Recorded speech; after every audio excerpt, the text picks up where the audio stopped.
arkadaşlar. Bugün toprağı vurduk, onun videosunu çekiyor. Yapma Muhammed. Dur bir yakından çekelim. Bırak. Yürü bakalım. Küçük tosbağamız. Elleme ama ona iyi davran. İnsan o insan. İnsan değil. İnsan. Kurbağaya bakıyor. Kurbağa. Tospik. Ana bu tospik değil. Tospik büyüktü. Ha, bu ne peki? Evet hadi yorumlarınızı bekliyorum. Buna da şey olsun. Biraz Kaplumbağa. yaklaşın çıkmıyorsunuz hepiniz Korkak beraber. kaplumbağa. Hayır Eymen'e yaklaş. Korkak kaplumbağa. Niye korkak? Çok hızlı gidiyor bu. Baksana hızlı gidiyor. Hızlı kaplumbağa. Hızlı kaplumbağa. Baksana elleme sen elleme. Elleme korkutuyorsun. Hızlı kaplumbağa. Korkutuyorsun elleme. Hı. Kırık. Hı. Korkutmayın. Hızlı kaplumbağa koyalım.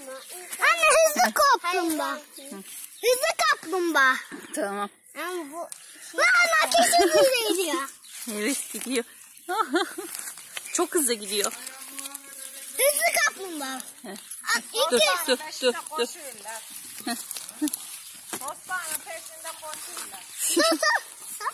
Yürü lan. Ellemeyin. Korkutmayın. Korkutmayın. Hayır bırakın. Hayvana da güzel davranacaksınız. Öyle kötü korkutmayın onu. Evet. Hızlı kaplumbağa. Anne dur kameraya bak. Hayvanlara iyi davranacağız. Hızlı kaplumbağa adı arkadaşlar. Hı. Arkadaşlar 100 abone gelirse bunun ikinci videosunu çekeceğiz. Bir tane daha kaplumbağa bulmuştuk ama onun adını Tospiş koymuştuk.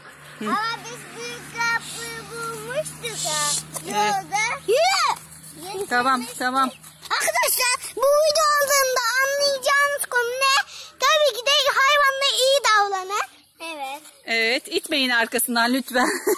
O kendi yürümesini biliyor. Evet Bayram. Muhammed yorum yapacak mısınız? Yapacağız. Bunlar ikizlerimiz oluyor. Evet ikizler yorum yapın dinliyoruz. Ne düşünüyorsunuz kaplumbağa için? Arkadaşlar kameramız yok diye telefonla çekiyoruz videoyu.